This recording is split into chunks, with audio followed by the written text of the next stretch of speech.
Identification des ions par déviation magnétique. Pour identifier des sillons désignés par X1, X2, X3 et X4, portant chacun une charge de valeur absolue Q égale E, on les introduit successivement dans une région où règne un champ magnétique P uniforme avec la même vitesse V0. Les trajectoires obtenues sont représentées sur la figure suivante. 1. Montrer que le mouvement d'une particule de masse m et de charge q et de vitesse initiale v0 perpendiculaire au vecteur champ magnétique uniforme P est un mouvement uniforme circulaire de rayon R égale m fois v0 sur E fois B. 2. En exploitant la figure de 1, identifier le signe de la charge portée par chacun des ions X1, X2, X3 et X4. De 2. Déterminer les rayons R1, R2, R3 et R4 de ces ions. 3. On considère que la masse de l'ion d'un élément X est M égale A fois MP, avec MP la masse du proton et A le nombre de masses. Identifier les ions X1, X2, X3 et X4 dans la liste suivante. Ion potassium 39, ion sodium 23, ion chlorure 35, ion fluorure 19. 1. Montrer que le mouvement est circulaire uniforme. 1. Le mouvement est circulaire uniforme. Lorsqu'on a un mouvement curviligne, le sens de mouvement comme ça, sens de mouvement, pour ces trajectoires curvilignes, on utilise le repère de Freinet, car on connaît les coordonnées de vecteur accélération dans ce repère. Le repère de Freinet a pour origine M, c'est la position de la particule qui se déplace, et une vecteur unitaire tangentielle U et une vecteur unitaire normale N perpendiculaire à U. C'est le repère de Freinet qui est utilisé pour les trajectoires curvilignes, car on connaît les coordonnées de vecteur accélération dans ce repère. M, c'est l'origine, il est confondu avec la particule qui se déplace. Donc M, c'est la position de la particule. U, le vecteur unitaire tangentiel, est tangent à la trajectoire et a pour sens le sens de mouvement, toujours U, N, vecteur unitaire normal, et le perpendiculaire à U est orienté vers l'intérieur de la trajectoire. Ici, un angle droit. D'origine M, qui est confondu avec la position de la particule qui se déplace. Dans le repère Freinet, on connaît les coordonnées de vecteur accélération.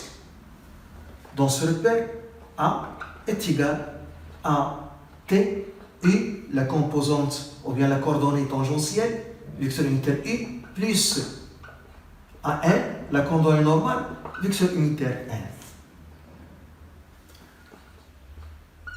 La coordonnée tangentielle à T, c'est dV sur TT. La coordonnée normale à N, c'est V carré sur ρ. ρ est le rayon de courbure de la trajectoire. ρ est le rayon de courbure de la trajectoire. Le rayon de courbure, c'est le rayon du cercle tangent à la trajectoire au point considéré. En ce point, par exemple, on trace un cercle tangent à la trajectoire. Son rayon, c'est le rayon de courbure. En ce point, la même chose, on trace un cercle tangent à la trajectoire. Son rayon, c'est le rayon de courbure. Et ainsi de suite. La même chose pour ce point. Donc, A dans le repère de Freinet, c'est dV sur dt U, vecteur unitaire tangentiel U, plus V carré sur ρ, vecteur unitaire N. Si on a une particule chargée avec une charge positive qui se déplace dans un champ magnétique B, représenté par une croix, ça signifie que le vecteur champ magnétique a pour sens vers l'intérieur, vers l'arrière, vers l'intérieur du tableau, vers l'arrière. Cette particule dévie, car il subit une force appelée force magnétique de Lorentz, F égale QV vectoriel B. Le vecteur vitesse est tangent à la trajectoire et a pour sens le sens de mouvement. En ce point, il est comme ça. Le vecteur vitesse V. V et U en même sens. Si on a une particule chargée de charge Q qui se déplace avec une vitesse V dans un champ magnétique B, elle subit une force magnétique appelée force magnétique de Lorentz, F. Ces caractéristiques, la direction de F est perpendiculaire à la direction de vecteur vitesse V et à la direction du champ magnétique B. Son sens est tel que QV, B, F forment un trièdre direct.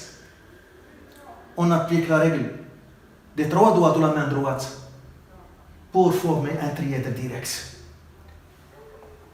QV, B, F. Cet ordre est un trièdre direct. QV, B, F. Donc F perpendiculaire à QV et au vecteur champ magnétique B. Il a pour sens tel que le trièdre QV, B, F est direct. Cet ordre est un trièdre direct. Donc on applique cette règle pour déterminer le sens de la force magnétique F. On peut tourner dans le sens direct. C'est ça le sens direct. C'est le sens inverse, le sens contraire du sens de rotation des aiguilles d'une montre. Donc, QV, BF, ou bien QV, BF, ou bien QV, BF. On tourne dans le sens direct. En ce point, on cherche le sens de vecteur force magnétique de Lorentz au point N. Donc on a Q positif, V, le vecteur vitesse. Donc QV, il faut voir QV. QV, il n'est pas V. Il faut voir le vecteur QV. Si Q est positif, V, le vecteur V et le vecteur QV, même sens. Si Q est négatif, le vecteur vitesse V et le vecteur QV ont des sens contraires. Donc il faut voir QV. Le vecteur QV, donc Q est positif, donc V et QV, même sens. Voilà, même sens comme ça. B vers l'intérieur, vers l'arrière. F, voilà F, la force F. Donc, la force F est normale et dirigée suivant N. La force F. Voilà. Donc F est normale et dirigée suivant le vecteur unitaire N. Dans ce cas. On continue ici. Ça c'est pour le sens. Pour l'intensité, c'est les deux vecteurs, vecteur vitesse et vecteur champ magnétique, sont perpendiculaires. Donc l'intensité de la force magnétique, c'est la valeur absolue du Q fois V fois B. La valeur absolue car Q peut être négatif. Dans ce cas, il est positif. Donc, et l'intensité est toujours positive. C'est l'expression de l'intensité de la force magnétique de Lorentz.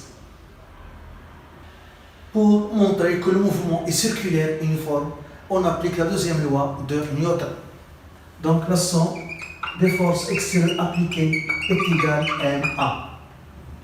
M fois l'accélération A. Donc, on n'écrit pas AG, car dans ce cas, on a le mobile est une particule, donc ponctuelle, donc comme le point G. Donc, il suffit d'écrire la somme des forces extérieures est égale à M fois A. on néglige le poids devant la force magnétique, car on a une particule de masse très faible. Donc le poids est négligeable devant la force magnétique. Donc il y a une seule force, c'est la force magnétique F est égale à A. Et on va faire la projection dans le repère de Fresnel suivant la tangente, orientée suivant U. Par projection sur la tangente,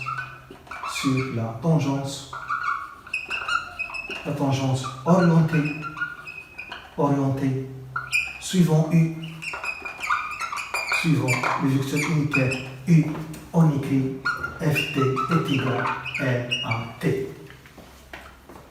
Donc on projette F sur la tangente. Donc F, la force magnétique F est perpendiculaire à la tangente. Elle est perpendiculaire à la tangente. Donc sa projection donne 0.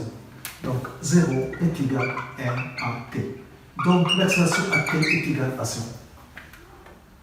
Et AT dans le repère de Fresnel, c'est dV sur dt. Donc dV sur dt est égal à 0. Donc V est égal à une constante qui est égale à la vitesse initiale V0. Donc la vitesse est constante en module. Le vecteur vitesse n'est pas constant car la direction change. Le vecteur vitesse est tangent à la trajectoire en chaque point. La direction change. Uniquement le module qui est constant. Donc le mouvement est uniforme. Donc le mouvement est uniforme. Par projection sur la normale orientée suivant le vecteur unitaire n. Donc on écrit Fn est égal à n. Fn est obtenu par projection de la force, du vecteur force F magnétique sur la normale. Donc ici on a F et N en même sens. Et F se trouve sur la normale. Donc Fn c'est l'intensité. Donc c'est Q fois V fois B est égal N à N dans le repère de Fresnel, V carré sur ρ. On simplifie par V, on a Q fois B est égal N fois V sur ρ. Donc le rayon de courbure ρ est égal N fois V sur la valeur absolue de Q fois B. On a vu que V c'est V0, la vitesse est constante, et la valeur absolue de Q c'est E. C'est E d'après les données ici. Donc ρ est égal N fois V0 sur E fois B, qui est une constante. Donc le rayon de courbure est constant. Et ça signifie que le mouvement est circulaire. Si je trace ici un cercle tangent à la trajectoire, son rayon, c'est le rayon de courbure. Et c'est la même chose, si je trace un cercle tangent à la trajectoire, son rayon, c'est le rayon de courbure. La même chose ici, on trace un cercle, son rayon, c'est le rayon de courbure. Et puisque le rayon de courbure est constant, le mouvement est circulaire. Donc le mouvement est circulaire. Donc le mouvement est circulaire. Voilà. Donc le mouvement est circulaire uniforme. Deuxièmement, 2.1, le signe de la charge de chaque ion. Le signe de la charge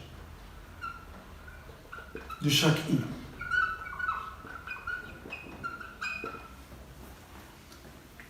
On a ici les trajectoires de ces ions, x1, x2, x3, x4.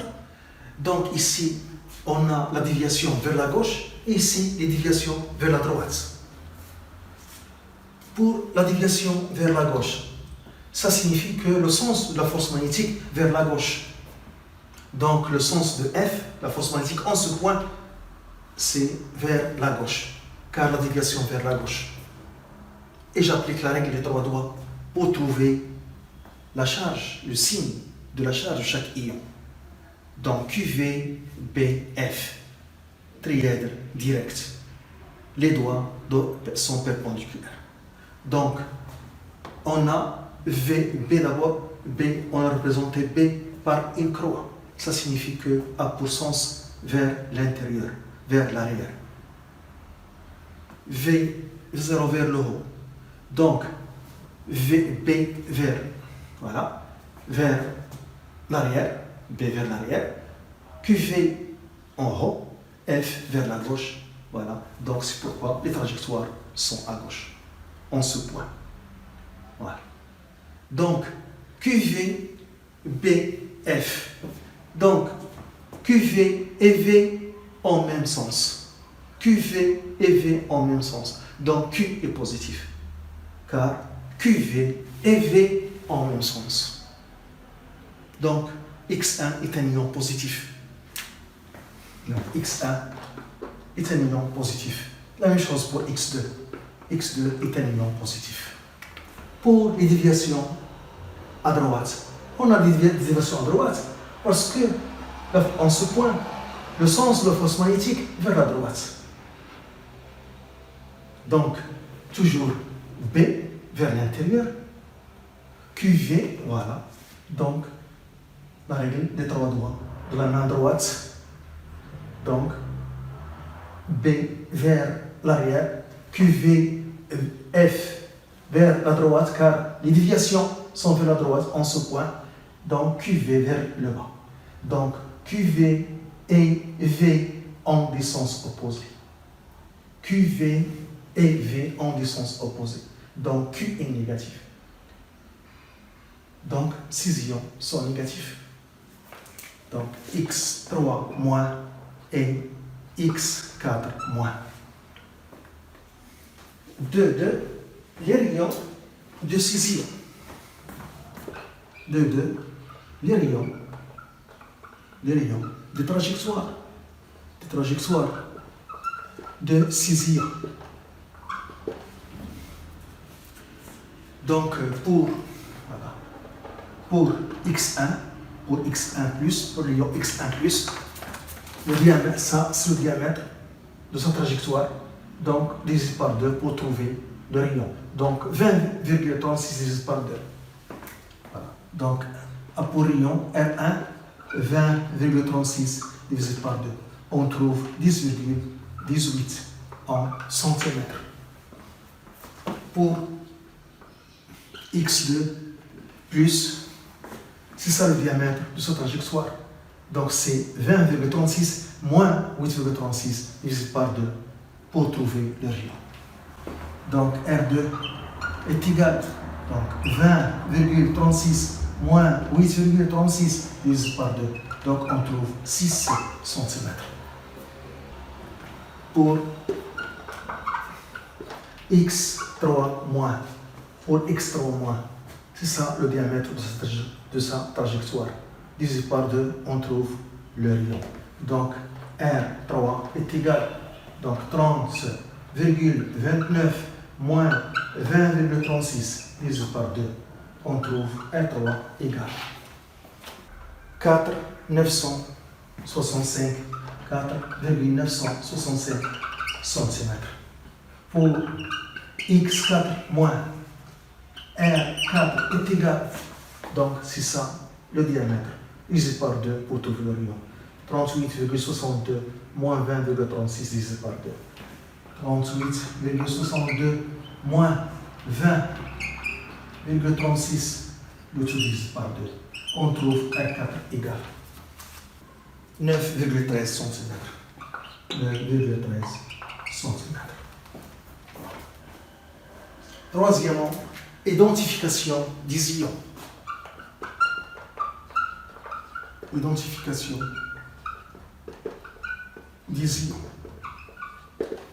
On a montré que le mouvement est circulaire uniforme. De rayon ρ est égal à R est égal à M fois V0 sur E fois B. Et on a dit dans les données que la masse c'est presque égal le nombre de masse A fois la masse du proton. Donc R est égal A fois MP fois V0 sur E fois B. On voit ici que plus le nombre de masses A est grand, plus le rayon de la trajectoire est grand. Donc plus le nombre de masses A est grand, plus le rayon de la trajectoire R est grand. Donc ici, pour les ions positifs qu'on a ici, on a l'ion positif potassium 39 et on a l'ion positif sodium 23. L'ion positif potassium a un nombre de masse plus grand. Donc, il aura un rayon plus grand. Donc, l'ion X1, c'est l'ion potassium. Donc, c'est K plus 39. Car il a un nombre de masse plus grand, donc un rayon plus grand. Et X2, c'est l'ion sodium, Na plus 23. On a deux ions négatifs. L'ion chlorure, Cl-35, et l'ion fluorure, F-19. L'ion chlorure, Cl-35, a un nombre de masse plus grand. Donc, il aura un rayon plus grand. Donc, c'est Cl-35 et X3, X4, c'est Cl-35 et X3, c'est l'ion fluorure 19.